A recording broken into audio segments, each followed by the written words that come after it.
আগামী 24 ঘন্টার মধ্যে তাদেরকে যদি প্রশাসন গ্রেপ্তার না করে, যেই হাত দিয়ে ফারুকের গায়ে আঘাত করেছে ওই হাত আপনারা ভেঙে দিবেন। হুকুমদাতা হিসেবে 1 নম্বর আসামি আমি আহ্বান বললাম। শনিবার বিকেলে রাজধানীর কেন্দ্রীয় শহীদ মিনারে একটি সমাবেশে গণ অধিকার পরিষদের মুখপাত্র ফারুক হাসানের ওপর হামলা হয়। অন্তর্বর্তী সরকারের সমালোচনা করে দেয়া বক্তব্যের জেরে সভায় উপস্থিত একদল লোক তার ওপর হামলা করে। সে সময় তিনি সহ বেশ কয়েকজন আহত হন।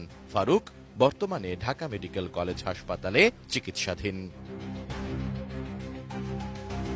এদিকে ওই হামলার নেপথ্যে জাতীয় নাগরিক কমিটির মুখ্য সংগঠক ও জুলাই শহীদ স্মৃতি ফাউন্ডেশনের সম্পাদক সার্জিস আলমের জড়িত থাকার অভিযোগ তুলে রোববার এক প্রতিবাদ সমাবেশ করে গণ অধিকার পরিষদ। এ সময় 24 ঘন্টার মধ্যে হামলাকারীদের গ্রেফতারের দাবি জানান দলটির সভাপতি নুরুল হক নূর।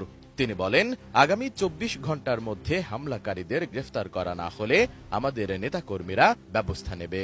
আগামী 24 ঘন্টার মধ্যে এই হামলাকারী শরীফ, হিল্লোল, তনয় সহ সাইফুল সহ যারা চিহ্নিত হয়েছে তাদেরকে যদি প্রশাসন গ্রেপ্তার না করে, যেই হাত দিয়ে ফারুকের গায়ে আঘাত করেছে ওই হাত আপনারা ভেঙে দিবেন।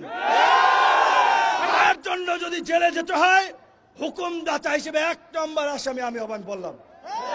কিন্তু এখন যদি আমাদের রক্তে ভেজা বাংলাদেশে এই অধিকার পরিষদের নেতা কর্মীরা গত 7-8 বছর ধারাবাহিকভাবে যে লড়াই সংগ্রাম করেছে, রক্ত দিয়েছে, এই রক্তই আজকে বিপ্লবের প্রেক্ষাপট তৈরি করেছে।